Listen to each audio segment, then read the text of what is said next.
"Where's your mommy, sweetheart?" Clara whispered, kneeling in the cold park. The little girl clutched her necklace, eyes wide with terror, and no one else even stopped.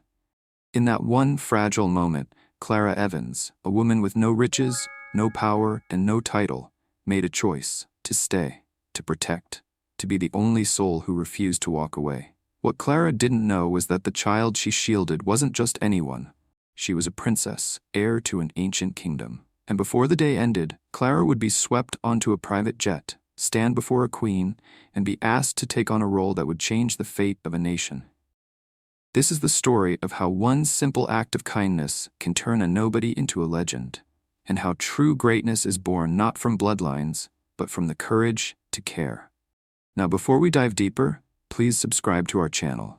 We share powerful, meaningful stories like this every day, and drop a comment below to let us know where you're watching from. Thank you so much, and now let's get back to the story. "Please, don't cry," Clara whispered, kneeling down in the damp grass.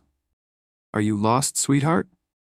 The little girl blinked up at her with wide, tear-glazed eyes, clutching a delicate silver chain tight against her chest, as if it were the only thing holding her to this earth. Her knees were scraped raw. Her pink sneakers, one missing a lace, dangled helplessly above the dirt where she sat frozen on the swing.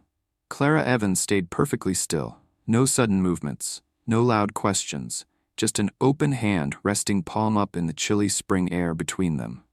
The park stretched out around them, lonely and oddly silent despite the city buzz beyond the iron gates.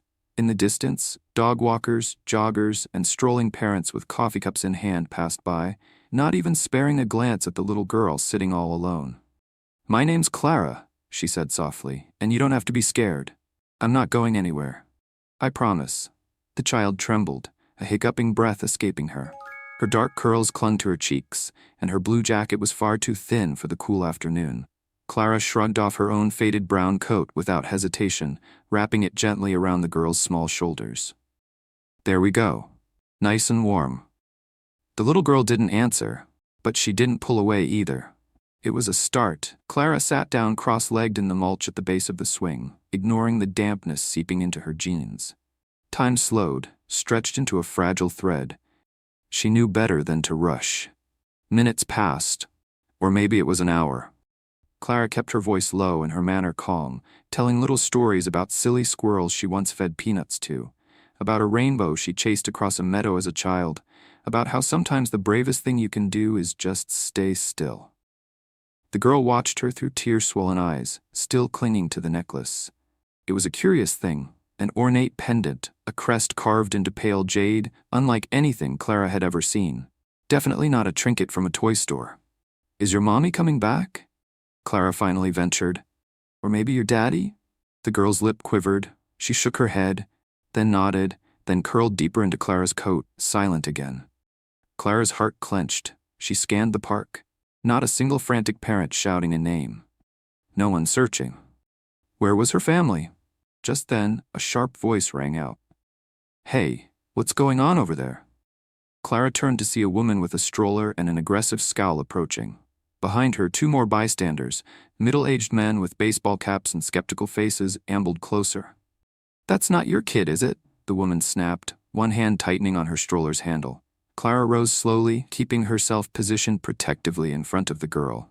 "She's lost. I'm just keeping her safe until someone finds her," Clara said calmly. But the woman wasn't convinced. She turned, already pulling out her phone. "I'm calling the police. You can't just grab someone's kid and hang around like this." "No one's grabbing anyone," Clara said, voice trembling now but steady. "She was alone when I found her. I've been sitting right here the whole time." The stroller woman sniffed loudly, backing away as if Clara had suddenly grown fangs. The two men stood a few feet off, arms crossed, watching her like hawks. Tension coiled around the little playground like a noose. Within minutes, a patrol car rolled up the narrow park road, lights spinning lazily but no siren. Two uniformed officers stepped out, hands on belts, assessing the scene with clipped glances. Clara lifted her hands, palms out. "Officers, I'm the one who called attention, sort of. I just found this little girl sitting alone. She's scared and won't tell me her name." The taller officer crouched low, speaking to the child in a soothing voice. "Hi there, kiddo. What's your name?" Can you tell us? The girl whimpered. She shook her head violently, grabbing tighter onto Clara's coat. The officer's eyes narrowed slightly. He stood and turned to Clara. Ma'am, we're gonna need you to step away from her for a minute. Please, Clara said softly, feeling the weight of every suspicious glance. I wasn't trying to hurt her. I just didn't want to leave her alone. The little girl suddenly burst into tears again, loud, choking sobs, and without thinking, Clara dropped back to her knees, wrapping her arms around her. The girl clung to her like a life raft, burying her face into Clara's shoulder. For a long moment, no one moved. Finally, the smaller officer spoke into his radio. We've got a situation. Child seems to be responding to civilian, but we need to locate guardians ASAP. The taller officer softened a little. You're not in trouble, ma'am, he said, his voice less clipped now. But we do have to check everything out. Clara nodded numbly. She didn't care about appearances. She only cared that the little girl stopped shaking. An awkward standstill followed. The officers called dispatch. The stroller woman huffed and muttered darkly to herself. One of the men wandered off, bored. All the while, Clara remained crouched in the mulch, whispering nonsense stories and gentle reassurances into Lena's ear. She still didn't know the girl's name, but somehow she knew it was Lena. She didn't know why. It was a feeling. The city sun dipped lower, throwing long, slanted shadows across the park. The streetlights flickered awake one by one, painting the empty playground in pools of pale gold. It happened so fast, Clara almost didn't see it. Two black SUVs screeched to a stop by the park's front gate, tires crunching over gravel. 4 men in dark suits and sunglasses stepped out briskly, scanning the surroundings like they expected an ambush. One of them, a woman, tall and commanding, spotted Clara and the child immediately. Her entire posture shifted. Without hesitation, she began striding toward them. Clara tensed, instinctively pulling Lena closer. The officers, startled, moved to intercept, only for the woman to flash a badge and bark something low and authoritative that Clara couldn't catch. The officers immediately stepped aside. The woman's heels clicked sharply over the cement path. Her coat, a shimmering storm of dark gray silk, snapped in the breeze. Behind her, 2 of the suited men fanned out, eyes sharp, hands at their earpieces. And then the woman dropped to one knee. "Oh, my sweet girl," she whispered, voice breaking with raw emotion. "My brave Lena." The child's head snapped up, and with a sob of recognition, she threw herself into the woman's arms. Clara sat frozen, her heart hammering in her chest. The woman clutched Lena to her, rocking gently, murmuring in a language Clara didn't recognize. Tears streamed down her face, but she didn't care. Then the woman looked up, directly at Clara, and when she spoke again, it was in perfect English. "You stayed," she said. Her voice was choked with gratitude and something heavier, deeper. When others did not, Clara swallowed, feeling suddenly very, very small. Anyone would have. "No," the woman interrupted, her tone absolute. "Most would have walked away. You stayed." Without another word, she rose, still cradling Lena, and turned to one of the guards. "Escort her, now." Clara blinked, startled. "Escort me? Where?" The woman only smiled, a bittersweet, knowing smile. "Your kindness will not go unnoticed." "Wait, where are we going?" Clara's voice cracked in the cold air, but no one answered. The 2 men in suits flanked her silently, one on each side, moving with the kind of quiet efficiency that made it impossible to resist. They weren't rough, just insistent, as though she were something precious that needed guarding. Behind them, the tall woman, still holding Lena close, walked with regal composure. Even the police officers who moments ago looked ready to cuff Clara now stood awkwardly at a distance, unsure whether to salute or simply vanish.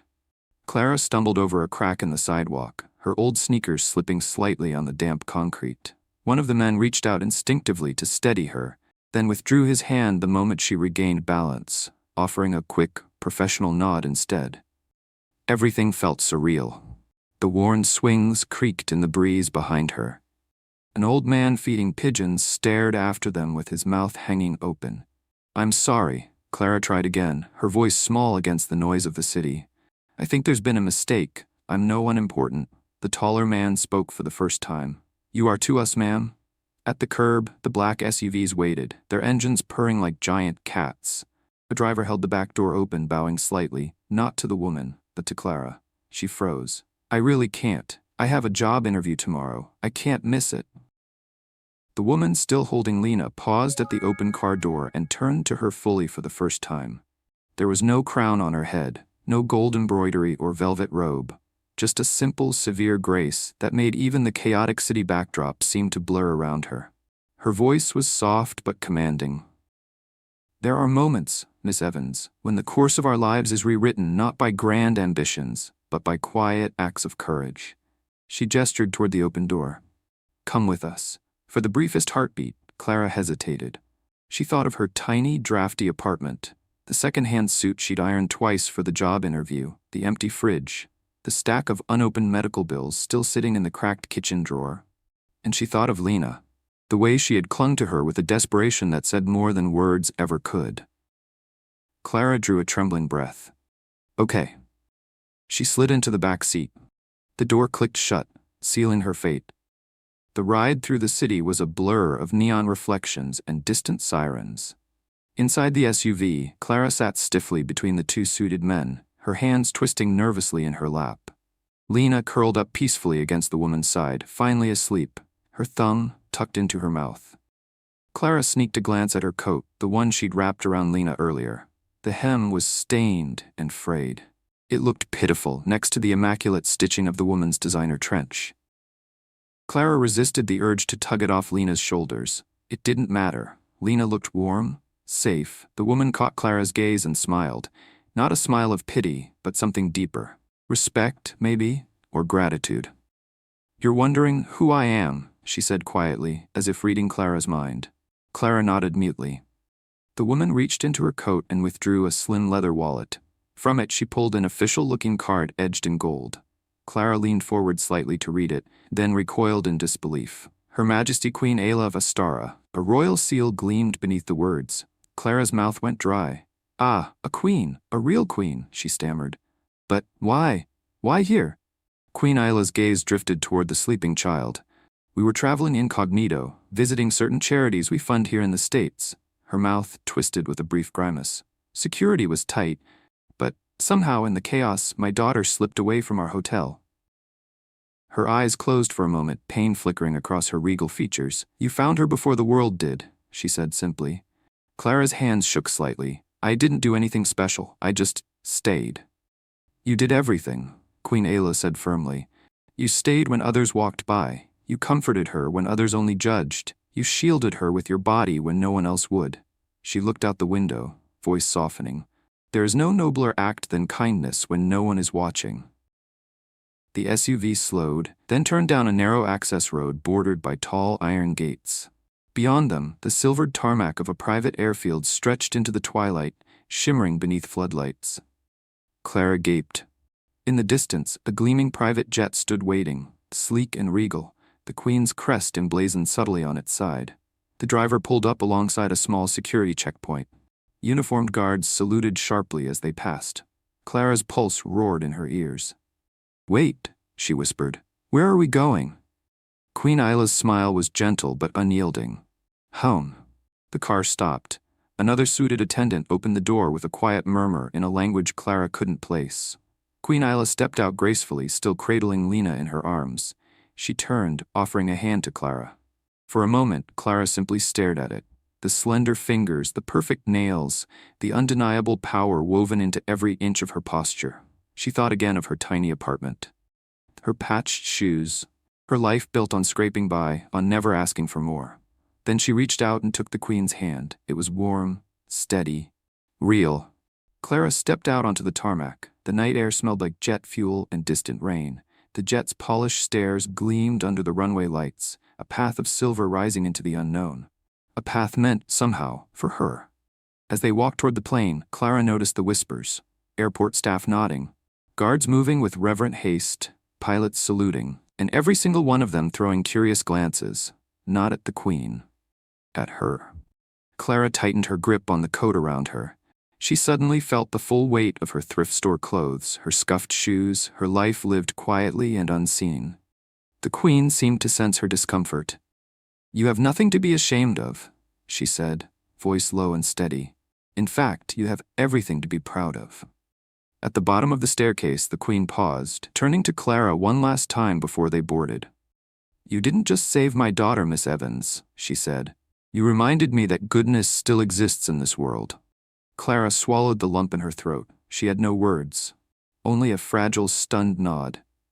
Hand in hand with the sleeping Lena and shadowed by silent guards, they climbed the staircase together. And when Clara crossed the threshold into the jet's glowing interior, it felt, impossibly, irrevocably, as if she were crossing into a new life. "Please, have a seat, Miss Evans."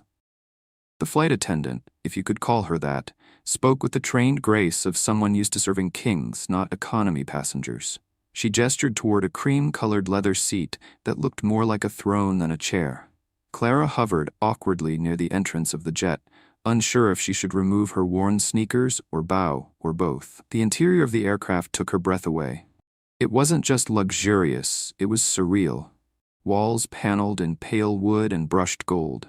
Armchairs so soft they looked like they could swallow her whole. A chandelier, a real chandelier, hung suspended over a mahogany dining table set with fine china and crystal glasses. In the back, a private sleeping cabin shimmered under ambient lighting. In the far corner, a curved sofa faced a fireplace, an actual fireplace, where holographic flames danced for ambiance.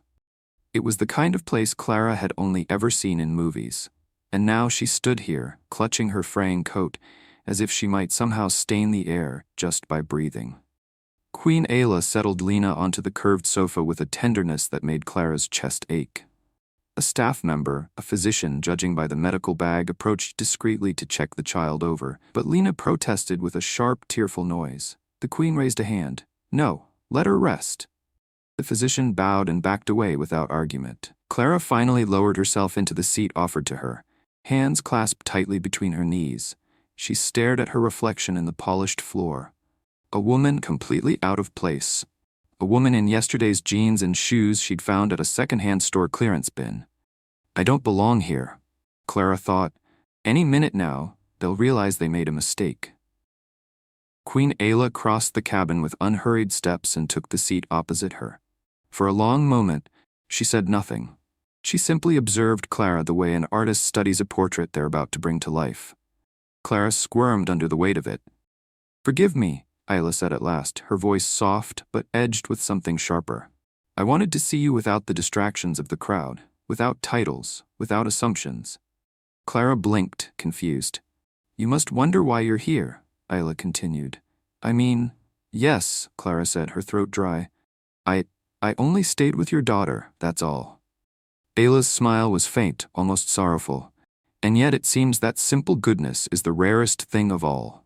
She leaned forward, her hands loosely folded in her lap. "In my country, Estara, there's an old belief. The measure of a soul is not what they do when kings are watching, but what they do when no one sees. You, Miss Evans, have been seen." Clara's mind raced. Was this real? Was she dreaming in her tiny apartment, only to wake up cold and late for another job interview she wouldn't get? But the plush softness of the chair beneath her, the faint vibration of the engines, the weight of Queen Ayla's gaze, these were too vivid to be dreams. Still, disbelief prickled her skin like a second coat. "I'm just a nobody," she said quietly. "I'm nobody important." Queen Ayla's eyes sharpened. Only fools believe that kindness is unimportant. She let the words hang there, gilded and unarguable. The engines rumbled deeper as the plane taxied. The Queen shifted topics with effortless precision. "Tell me about your life, Miss Evans." Clara flushed, wishing she had something grand to say. "There's not much to tell," she murmured. "I grew up here. Nothing special. I worked in foster care for a long time. Lost the job when the funding got cut." She shrugged as if trying to shrug away the pain. "Now I pick up whatever work I can. Cleaning, waiting tables, walking dogs. I was hoping the interview tomorrow might finally be a steady job." She gave a brittle little laugh. "Guess I'll be missing that now." Ayla's brow furrowed slightly, as if considering a private equation only she could see. "And still, with your own struggles, you chose to stay with my daughter." "How could I not?" Clara said, her voice rising before she could stop it. She was alone, she was scared. It didn't matter who she belonged to. She bit her lip, embarrassed at her outburst. But to her surprise, Isla's face softened, like a stone wall touched by sunlight. "Exactly," the Queen said simply. The plane lifted off, tilting the world outside the windows into a glittering patchwork of night and city lights. Clara pressed back into her seat, gripping the armrests, heart pounding with the sudden fear she couldn't escape. What if this is a mistake? What if they throw me off in the middle of nowhere? As if sensing her fear, Ayla spoke again. "You are safe, Miss Evans. You are honored." Then she leaned back, as if a great decision had been made internally, and the matter was closed. A flight attendant appeared at her side with a warm towel and a tray bearing a glass of something sparkling in pale gold. Clara blinked at it, unsure if she should accept. Ayla smiled. "It's ginger ale," she said with a wink. "Even royalty have their indulgences." Clara managed a small, real smile for the first time in hours. She accepted the drink with both hands, sipping cautiously. Cold sweetness danced across her tongue, grounding her in reality. Across the cabin, Lena stirred. Her small face peeked out from under Clara's coat, and her tiny hand reached blindly. Without thinking, Clara rose and crossed to her, kneeling beside the sofa. "Shh, sweetheart," she whispered. "You're safe. Your mama's right here." The girl blinked, then smiled sleepily, and reached out not for her mother but for Clara. Clara's heart broke and rebuilt itself all in a single breath. Ayla watched in silence, her eyes glistening. When Clara returned to her seat, Queen Ayla spoke again, but this time there was a new note in her voice, something ceremonial, final. "When we land, Miss Evans, I have something for you." Clara's brow furrowed. "Please, you don't have to." "I must," Ayla interrupted gently. "Not as a queen, not as royalty, but as a mother." She folded her hands again, fixing Clara with a gaze so steady it seemed to hold the very air in place. "Kindness such as yours demands more than mere thanks. It demands action." The jet cut smoothly through the night sky, leaving the familiar world far, far behind. Somewhere below, the city lights faded into dark fields and winding rivers. Somewhere ahead, a destiny Clara could not yet imagine was waiting for her, coiled like a secret, glittering and wild. But for now, she sat in a leather seat, sipping ginger ale out of a crystal glass, wearing a worn coat, and holding the fragile, precious trust of a sleeping child. For the first time in a very long time, Clara Evans allowed herself to hope. Really, truly hope. The jet wheels whispered against the tarmac as they landed, a feather-soft descent into the unknown. Clara's heart rattled against her ribs, a tiny, frantic drumbeat that no calming breath could steady. She gripped the armrests until her fingers hurt, staring out the window at the strange airport unfolding around them. It wasn't any ordinary runway. There were no crowds, no commercial airplanes flashing neon logos, just a wide, pristine field of private terminals, shimmering under a vault of cold stars. At the edge of the airstrip, a cluster of luxury black vehicles waited, their headlights throwing long, sharp beams across the pavement. Figures moved among them, men in crisp uniforms, standing with military precision. A few women, too, dressed in tailored coats that fluttered slightly in the midnight breeze. Everything about it felt ceremonial, important, final. Queen Ayla rose first, cradling a still drowsy Lena in her arms. She moved with the effortless grace of someone who belonged to a world Clara had only glimpsed in dusty library books or late-night television specials. One of the attendants approached, bowing low, and handed the Queen a slim silver case. Ayla accepted it without comment, slipping it beneath her arm like a relic of immense power. Then she turned and smiled at Clara. "Come," she said warmly, but with a firmness that brooked no argument. "It's time." Clara hesitated only a moment before standing on shaky legs. She followed the Queen toward the door, feeling once again like a paper boat caught in a current, far too vast to resist. As the door opened, a rush of cool night air swept inside. It smelled of jet fuel and wet asphalt, and something fresher beneath it. A hint of sea salt. A new beginning. The steps unfolded with a soft mechanical hum. At the bottom, the welcoming party snapped to attention. Guards in ceremonial uniforms lined the way, boots polished until they gleamed. Beyond them, a sleek limousine idled, its polished sides reflecting the runway lights like liquid silver. But what caught Clara's breath wasn't the vehicles or the soldiers. It was the woman standing beside the car. Tall, poised, wrapped in an emerald green cloak that shimmered like the northern lights. A circlet of diamonds crowned her head, catching every glint of starlight. Another queen. or so Clara thought, until the woman bowed. Not to Queen Ayla, to her. Clara froze mid-step. "This must be a mistake," she whispered, but Queen Ayla merely smiled and touched her elbow. "Tonight, you are honored, Miss Evans. You are seen." The Queen descended first, moving down the staircase with the serene dignity of flowing water. Lena clung sleepily to her shoulder, her little hands still fisting the edge of Clara's coat draped over her. Clara followed, blinking against the sudden flash of camera shutters somewhere distant but discreet. The guards didn't look at Ayla as she passed. They looked at Clara, with something like respect, with something like awe. At the bottom of the staircase, the woman in green stepped forward and spoke in a melodic accent. "Welcome, guardian of the little star." Clara opened her mouth, but no words came out. The Queen chuckled softly, rescuing her. "They have named my daughter Lena the Little Star since her birth," Ayla explained. "Tonight, you are recognized not merely as her protector, but as one who carried her light through darkness."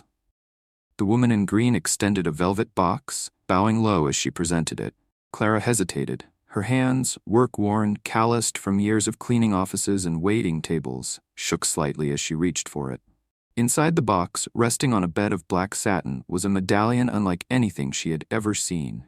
A disc of silver and sapphire, etched with the crest of Astara. A soaring phoenix cradling a single shining star in its wings. It pulsed under the runway lights as if alive. Queen Ayla spoke, her voice low but carrying across the tarmac. "This is the Order of the Phoenix Star, the highest honor Astara can bestow." She smiled slightly. Normally reserved for royalty, heads of state, and once in a lifetime, for someone whose soul shines so brightly that it outshines bloodlines. Clara's knees almost buckled. I can't accept this," she gasped, throat thick with emotion. "You already have," Ayla said, stepping forward and pinning the medallion carefully to Clara's coat, the same ragged coat she'd wrapped around Lena hours earlier. The contrast between the tattered fabric and the priceless jewel was almost too much to bear. Tears pricked at Clara's eyes. She tried to blink them away, embarrassed. But Queen Ayla's hand found hers and squeezed gently. "This is not a reward, Clara," she said. "It is a recognition." She gestured to the assembled guards, to the waiting convoy.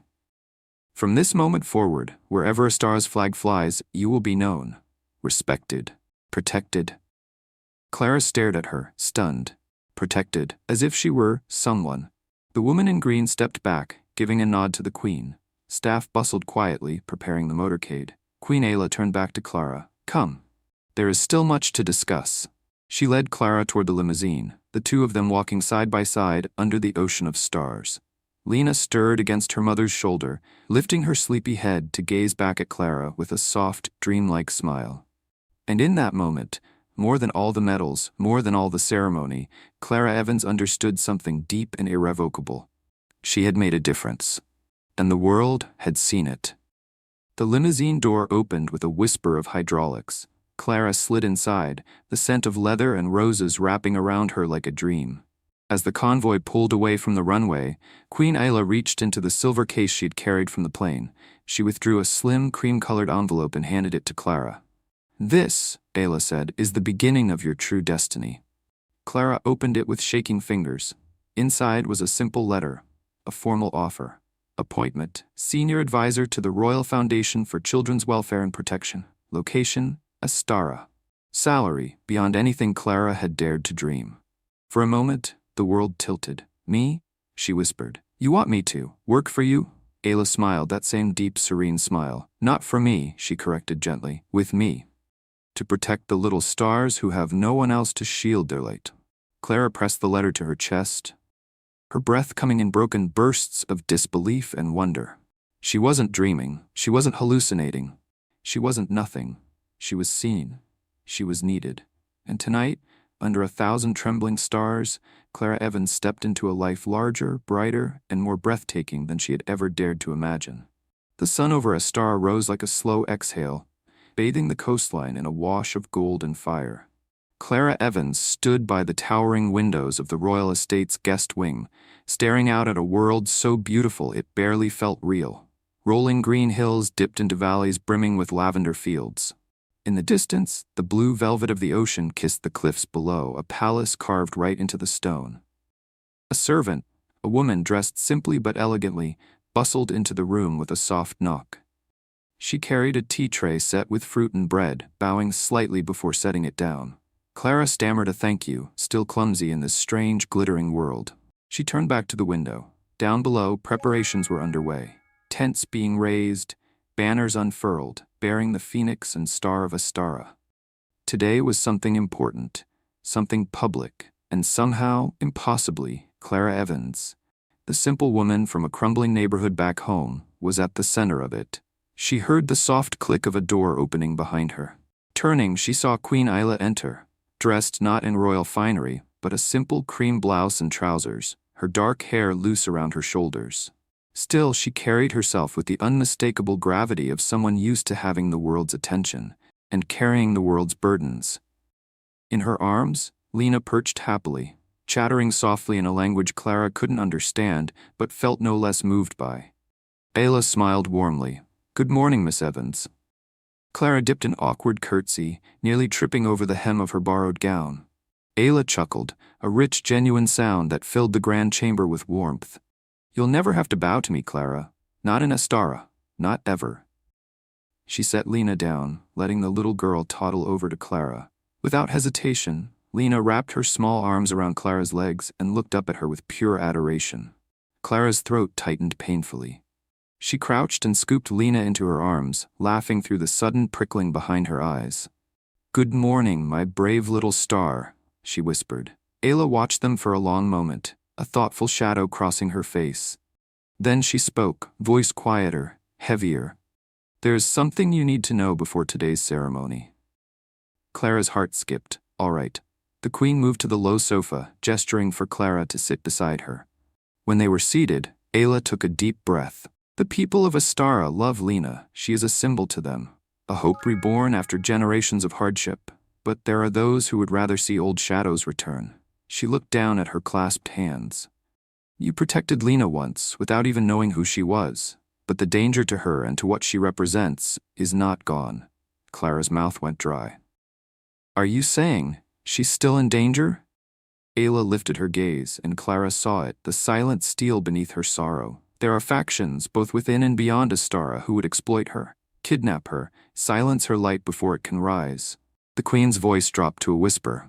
"You saved her from strangers once, Miss Evans. I am asking you to save her again, but this time not by accident. By choice." Clara sat frozen, the weight of those words settling into her bones. A simple woman, a borrowed dress, a battered life no one ever noticed. And now, she was being asked to stand between a nation's hope and its enemies. Clara looked at Lena, whose tiny fingers curled trustingly into the fabric of her dress. How could she say no? She straightened, drawing in a breath that seemed to pull courage up from somewhere buried deep inside. "Tell me what you need." Queen Ayla exhaled, as if she'd been holding her breath, gambling everything on Clara's answer. "Today, during the ceremony, you will be officially named as Lena's guardian of honor," Ayla said. "It is not just symbolic. Under Estaran law, it grants you status nearly equal to the royal family. It will protect you. It will protect her." Clara blinked, stunned. "But I'm no one special." Ayla shook her head fiercely. "You are the purest kind of special, and that's exactly why I chose you." A knock sounded at the door. A royal aide entered, bowing slightly. "Your Majesty, the carriages are ready." Ayla rose gracefully, smoothing her blouse. She turned to Clara, her eyes soft. "It's time." Clara hesitated, clutching Lena to her chest. "What if I mess up?" she whispered. The queen smiled, and for a moment she looked less like a monarch and more like a mother who had once stood trembling on the edge of impossible things. "You won't," she said simply, "because you lead with your heart, and that is something no crown can command." The procession through the palace was unlike anything Clara had ever experienced. Ornate hallways lined with stained glass, ancient stone archways opening into glittering courtyards. Servants in rich livery bowed as she passed. Musicians played soft harps as if scoring her steps. But it wasn't the grandeur that overwhelmed Clara. It was the knowledge, settling deeper with every stride, that today she wasn't walking alone. She was walking for Lena. For every lost child, for every forgotten soul who deserved better. And for the first time in her life, she realized maybe, just maybe, Her simple kindness had always been her greatest strength. The massive oak doors to the ceremony courtyard swung open. 1,000 faces turned. Dignitaries, soldiers, citizens draped in the colors of Astara, every eye locked on Clara Evans. And at the far end of the aisle, on a raised dais, Queen Ayla waited. Crowned now in full regalia, holding a small velvet cushion where the final gift of the ceremony lay, a slender, ancient key carved from silver and bone. The key of guardianship, the symbol that bound Clara not by blood, but by something far stronger. By choice. The music swelled, trumpets blazed. Clara inhaled once, feeling the heavy weight of history pressing down on her shoulders, and then lifted her chin. With Lena's tiny hand tucked into hers, Clara Evans stepped forward into the light. Not a queen, not a warrior, but something far rarer. A protector of light, a keeper of hope. A simple woman who chose to stay when others turned away. "Will you kneel, Clara Evans, guardian of the little star?" The herald's voice echoed across the marble courtyard, carried on a breeze scented with roses and sea salt. 1,000 silent witnesses leaned forward. Ambassadors in golden robes, citizens clutching Esteron flags, palace guards standing like statues with silver-tipped spears. In the center of it all, Clara Evans, dressed in a simple pale gown borrowed from the royal tailors, stood trembling under the vast, endless sky. Her heart hammered against her ribs so violently she feared it would leap from her chest. Before her, Queen Ayla waited atop the ceremonial steps, luminous in a robe of deep blue, the ancient key of guardianship resting on a velvet pillow between her hands. At her side, little Lena stood holding a wreath of woven olive branches and lilies, symbols of peace and protection in Esteron tradition. And all around them, a hush deeper than silence, the kind of quiet that comes only when something sacred is unfolding. Clara inhaled once, feeling the cool air burn her lungs. Then she lowered herself to one knee, bowing her head. A ripple ran through the crowd, approval, awe, something harder to name. Not because she moved with polished grace, not because she was born to it, but because she was real. Every line of hardship on her face, every callus on her hands.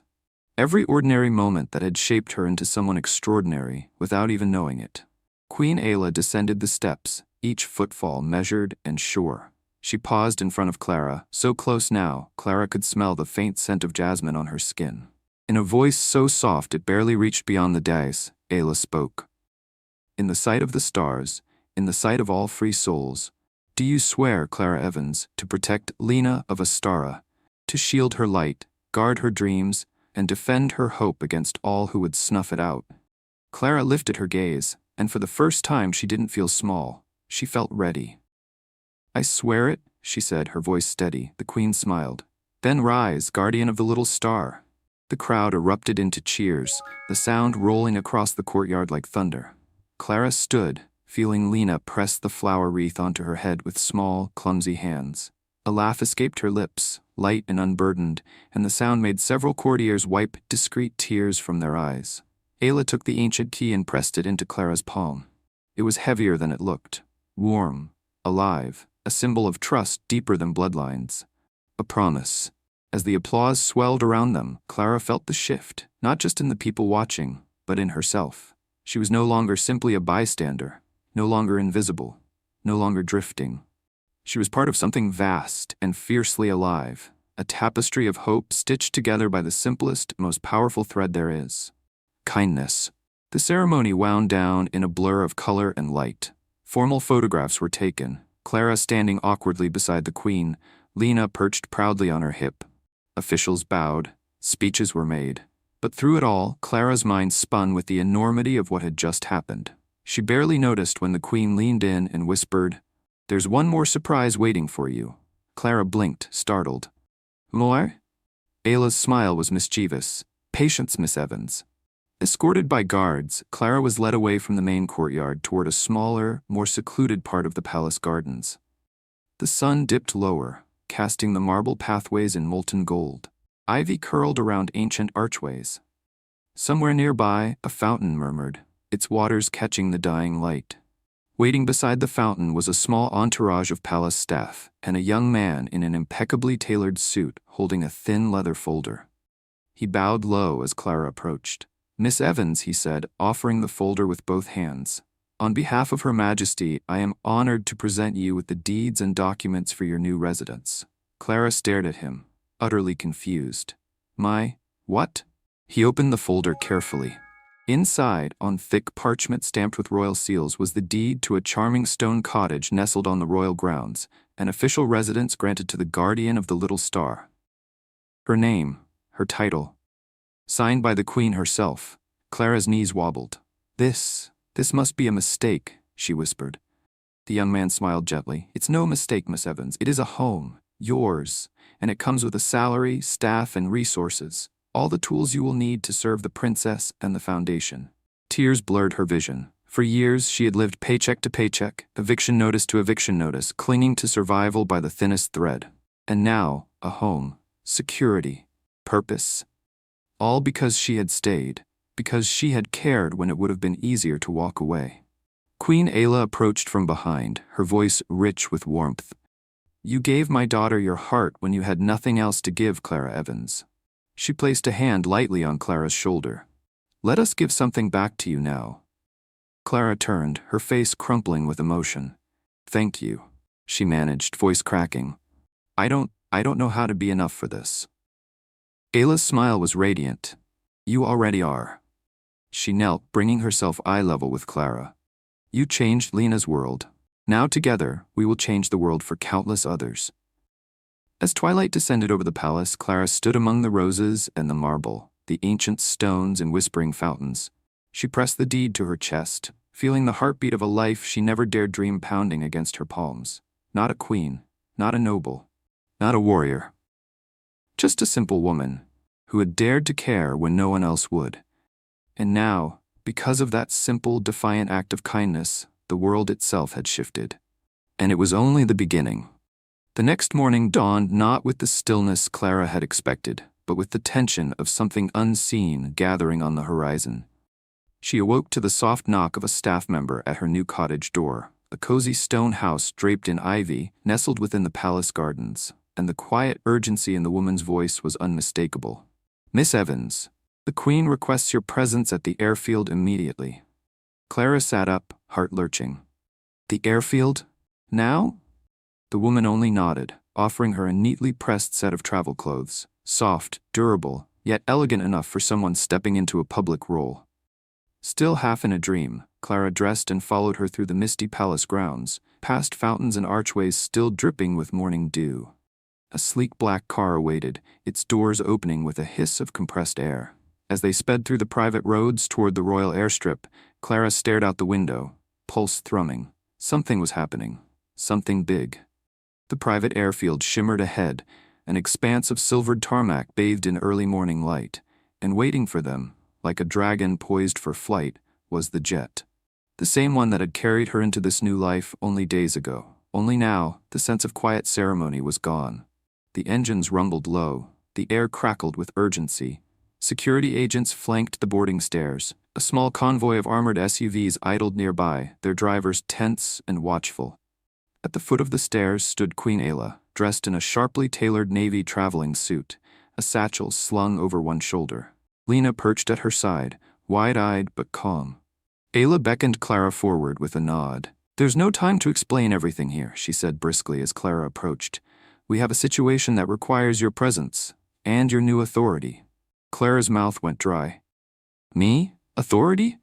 Ayla smiled grimly. You are the guardian of the little star now, and today, the world will learn what that means.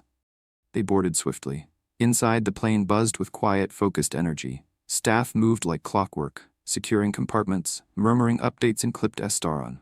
Queen Ayla led Clara to a private lounge near the cockpit. A digital map lit up the wall, red dots blinking along the coastlines. Ayla tapped one dot sharply. This, she said, is where we're headed. A small Estaron orphanage outside the capital. Yesterday it came under threat. Clara stiffened. Threat? How? The Queen's face hardened. Political factions loyal to the old regime have targeted it. It's one of the first institutions funded by the Royal Foundation. By you now. Clara's stomach twisted. Children, she whispered. They're going after the children. Because they know attacking the innocent strikes the deepest blow, Ayla said quietly. Her hand closed into a fist atop the table. And because they think no one will stand between them and the helpless. She turned to Clara fully now, her voice fierce. But they are wrong. The engines roared as the jet taxied, hurtling down the runway and lifting into the sky. As a star fell away beneath them, Clara stared at the map, at the flashing red dots marking fear and danger, and felt something she hadn't expected, not fear. Resolve. A deep, steady fire lit inside her chest. She looked at the Queen. Tell me what to do. In the hours that followed, Clara absorbed a crash course in crisis protocol. How to assess a threat, how to negotiate through layers of local and royal authority, how to walk into chaos not as a bystander, but as a force. Ayla taught her patiently, guiding her through each scenario. And as they soared through the clouds, Clara realized something staggering. She wasn't being prepared for a role. She was the role. No longer a lost woman in a park. No longer invisible. Now, she carried the weight of hope itself, and she carried it proudly. The jet dipped lower, slicing through clouds toward the coastline. From her window, Clara saw the orphanage, a cluster of whitewashed buildings surrounded by green fields.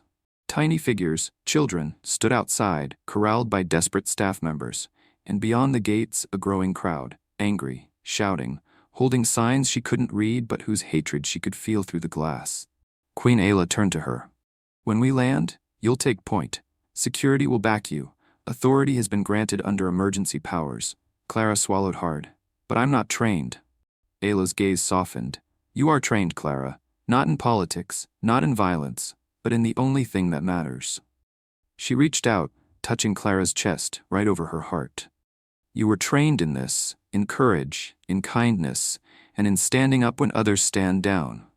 Clara nodded, the fear folding itself into a hard, shining blade of determination inside her. The wheels screeched softly against the runway.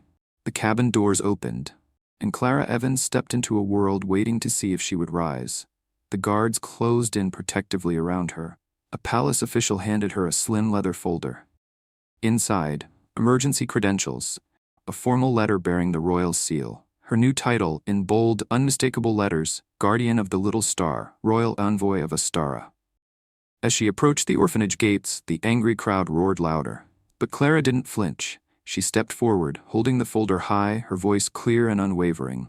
In the name of the crown, I demand safe passage for these children.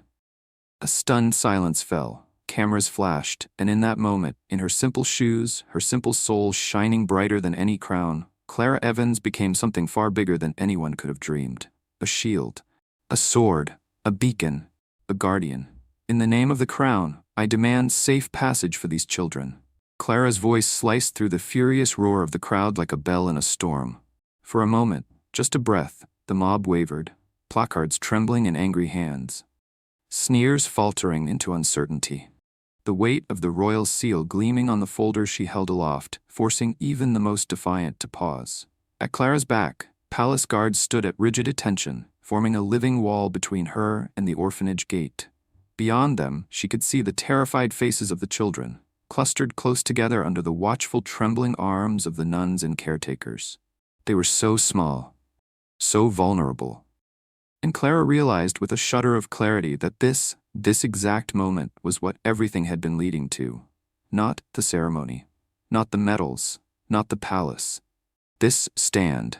A man near the front of the crowd, a red-faced brute waving a crude banner, stepped forward. His voice rose, ugly and raw. Why should we listen to her? She's not Esteron. She's nobody. A ripple of agreement surged through the throng. Clara's heart pounded painfully. Her palms were slick against the folder, but she didn't step back. She stepped forward, one simple woman against a tide of hate.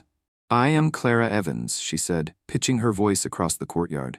I am Guardian of the Little Star. Murmurs ran through the crowd. Some knew the title, some didn't. Clara pressed on.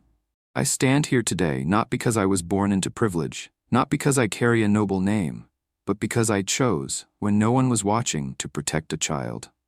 She looked straight at the red-faced man, at all of them, and I would choose it again and again and again. She let the words ring out, let them land hard and real.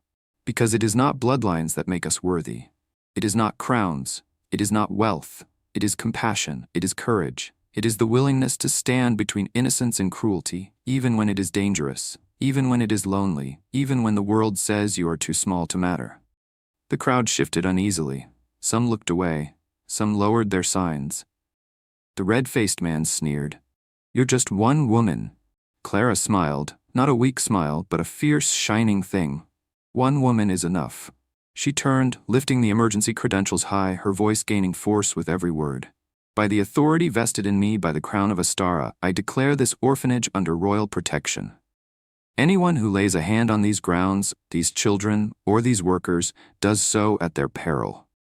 The guards stiffened, stepping forward in perfect formation, silver crests flashing. The people at the edges of the crowd began to peel away, shame written across their faces. The man with the banner hesitated, suddenly unsure. And then, a sound, soft, at first almost lost in the rising wind, clapping, one set of hands, then another, then dozens. A group of women near the back of the crowd, mothers clutching children to their sides, began to applaud. Tentative, then stronger. A few men joined them. Then more. The angry shouting crumbled like a dying fire. Clara stood unmoving, still holding the royal decree, breathing hard but steady. And in that moment, the tide turned. The guards opened the orphanage gates. The children were led out, small hands clinging to one another, into the protection of the royal convoy now assembled behind Clara.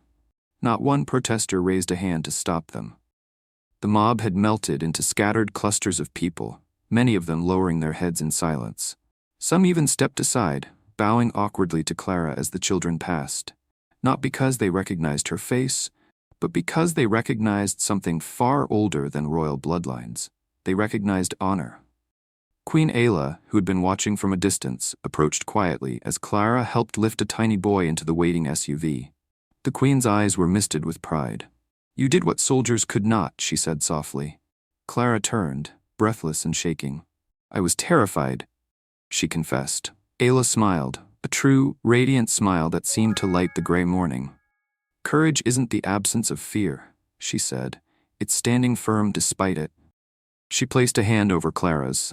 "Today, you didn't just protect these children. You showed this nation who we are at our best." As the convoy pulled away from the orphanage, Clara sat sandwiched between two little girls who clutched her sleeves tightly. Through the window, she saw a curious thing. Some of the protesters had remained, not to shout, but to kneel. A handful knelt in the muddy grass by the road as the royal convoy passed, silent, penitent, offering the oldest apology there was, a bowed head. And Clara realized something profound. Kindness was not weakness. It was the most defiant, radical strength in the world. Hours later, as the children were safely housed within the royal charity's care, a small ceremony was hastily convened on the palace grounds.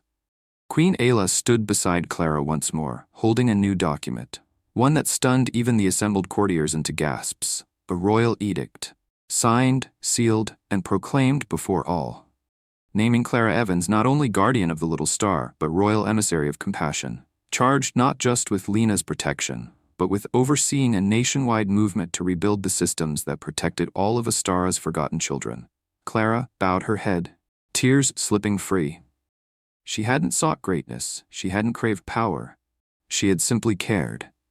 And in doing so, she had changed everything. Weeks later, the headlines in Astara told a story that no one could have predicted. Guardian of the Little Star launches National Children's Initiative. Clara Evans, the people's champion. One woman's kindness rewrites Astara's future. And yet, behind every newspaper photo and public appearance, behind the polished press conferences and cheering crowds, Clara Evans remained the same. A simple woman. A quiet woman. A woman who had once sat in a park beside a lost child with nothing more than a battered coat and a stubborn, ordinary heart. Her days blurred into a whirlwind of meetings, hearings, orphanage visits, and strategy sessions. She learned the rhythms of royal life quickly. When to bow slightly, never too low. When to make eye contact, always. When to let silence speak louder than words. She wore elegant suits now, tailored modestly but beautifully. But she never forgot her old sneakers. She kept them tucked away in a drawer inside her new cottage, a quiet reminder of who she was before anyone noticed, and why she had stayed. The Queen stood by her every step, never overshadowing, only guiding. But as Clara's influence grew, so did the shadows against her. In boardrooms where policy was debated, old aristocrats sneered behind closed doors. A commoner, they hissed. A street charity worker elevated above centuries of tradition. In back rooms and smoky halls, whispers sharpened into knives. Not everyone wanted the old world changed. Not everyone wanted orphans placed before oligarchs. One evening, after a grueling 12-hour summit on child welfare reform, Clara returned to her cottage to find a single, chilling message slipped under her door. No letterhead, no signature, just a strip of paper, neatly folded. Inside, 5 words handwritten in black ink: "Stay silent, or pay dearly." Her hands shook as she reread it. The words pulsed with threat, vibrating against her ribs. She locked the doors, checked the windows, and for the first time since kneeling in the park beside Lena, Clara Evans felt real fear gnawing at her. Not for herself, but for the child sleeping just across the garden. For Lena. For every vulnerable soul depending on her now. The next morning, Clara brought the note directly to Queen Ayla. The queen read it once, then crumpled it into her fist. Her eyes, usually so composed, flashed with cold fury. "They think threats will break you," Ayla said quietly. "They don't understand who you are." She summoned the royal security chief immediately, setting a full investigation into motion. But even as guards tightened their watch, Ayla made something else very clear. "You can step away now, Clara," she said. "You've done enough. No one would blame you." Clara sat silent for a long time. She thought of the days before all this, the loneliness, the invisibility. She thought of Lena's tiny arms around her neck, of the children who clung to her sleeves at the orphanage, of the mothers in the crowd who clapped when she stood firm against hatred. And she realized something with bone-deep certainty. She could not go back. She would not. "I'm staying," Clara said simply. "Let them come." Ayla smiled, and in that smile, Clara saw something rare. Not just respect, but pride. The battle that followed was nothing like the fairy tales. No swords, no battles on open fields, only endless meetings, vicious rumors, political sabotage, 1,000 quiet ways to try and grind a woman down. They leaked false stories to the press. They tried to turn powerful allies against her. They tried to isolate her, exhaust her, humiliate her, but they didn't understand the power they were facing. Not the power of money. Not the power of armies. The power of something far older, far fiercer. The power of someone who refused to give up on others. Clara leaned into her work even harder. She met with survivors. She pushed new legislation that made it illegal to deny orphans health care. She opened new shelters, funded new schools, built pipelines that turned forgotten children into future leaders. Every time they tried to tear her down, she rose stronger. Not because she was fearless, but because she was afraid, and still chose to stand. One night, after another brutal round of negotiations, Clara found herself walking alone through the palace gardens. The moon floated above the fountains, draping silver over the roses. She heard small footsteps behind her and turned to see Lena bounding across the grass, a velvet bundle clutched in her arms. "For you," the little girl cried. Clara crouched down, heart swelling. Lena thrust the bundle into her hands. Inside was a tiny, hand-stitched doll, a crude little figure wearing a bright blue cloak and a crown made of paper and string. Around the doll's neck hung a tiny replica of the Phoenix medallion. "It's you," Lena said proudly. "My brave guardian." Clara blinked hard against the sudden sting in her eyes. She hugged Lena tightly, the rough little doll crushed between them. And in that small, sacred moment, every headline, every threat, every sleepless night melted away. Because this was why she had stayed. Not for glory, not for power, but for hope. For children who believed the world could be kind again. As she carried Lena back toward the palace, Clara felt the shift in herself settle into something permanent. She was no longer the woman who sat alone in a park, unseen. She was the woman who stood, who stayed, a simple woman, and yet, so much more. 6 months later, the nation of Astara stood transformed. New schools blossomed in neighborhoods once abandoned to decay. Hospitals opened their doors to every child, regardless of wealth or status. Orphanages emptied, not into cold institutions but into loving homes, carefully chosen, joyfully built. And at the heart of it all, though she would never claim the credit, stood Clara Evans. The people of Astara called her many things now. The guardian of the little star, the soul of the new Astara, the woman who stayed. But in Clara's heart, she never forgot what she truly was. A simple woman who made a simple choice. To care. to stay, to fight for light, when darkness would have been easier. One evening, after an official ceremony honoring the new Children's Act, the legislation she had pushed through after a year-long battle, Queen Ayla requested Clara's presence privately in the royal gardens. Clara arrived wearing her modest navy suit, her medallion gleaming quietly over her heart.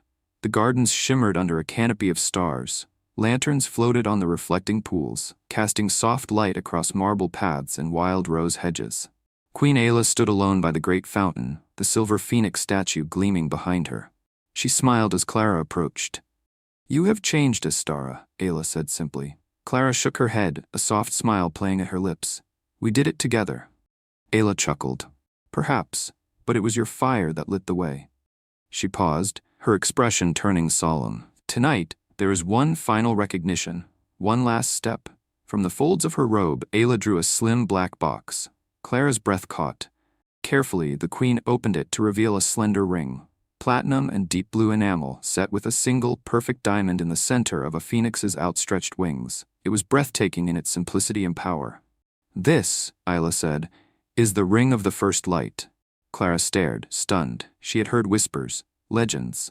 The ring of the first light had not been bestowed in over 2 centuries. It was reserved for those who had not merely served Astara, but reborn it. "It has always been given to kings, warriors, founders," Ayla said softly. "Today it is given to a woman who wielded the greatest power of all, compassion without expectation." The queen slipped the ring onto Clara's hand, sealing it with a touch. The moment it rested on her finger, Clara felt it. Not a physical weight, but a spiritual one. A bond, a vow, a reminder. Ayla stepped back, her voice resonant under the starry sky. "Clara Evans, from this day forward, you are not merely guardian of the little star. You are a founder of the new Astara. Your name will be carved into the stones of this nation's future." Tears slipped down Clara's cheeks. She didn't wipe them away. She let them fall. For every lost moment, every invisible year, every child who would now have a chance to dream. The queen drew her close, embracing her not as a sovereign embraces a subject, but as one soul recognizes another. "You stayed," Ayla whispered, "and because you stayed, the world is forever changed." Later that night, as Clara stood alone beneath the sprawling branches of the palace's ancient phoenix tree, she looked up at the stars. She thought of a day not so long ago. A park bench, a lost child, a worn coat, and a trembling voice asking, "Are you lost, sweetheart?" She had no way of knowing then that such a small question could change everything. But maybe that was the secret. Maybe all the great miracles in the world began as tiny acts of kindness, whispered into existence by people who never meant to be heroes. Somewhere in the palace, Lena's laughter rang out, bright and wild, carried on the night breeze. Clara smiled through her tears. She wasn't just part of a new Astara. She was part of a new world. A world where simple kindness could shatter walls, where a simple woman could become a legend, and where hope, fragile, stubborn, invincible, could find a home in even the smallest, most ordinary hands. Sometimes the world is changed not by kings or warriors or billionaires, but by a simple woman who refused to walk away from a child in need. Clara Evans didn't have a crown, a fortune, or an army. She only had her heart, and it was enough to shake an entire kingdom to its core. In the end, it's not greatness we're born with that defines us. It's the quiet, stubborn choice to stand, to stay, to care, and sometimes that simple choice is the most powerful force of all.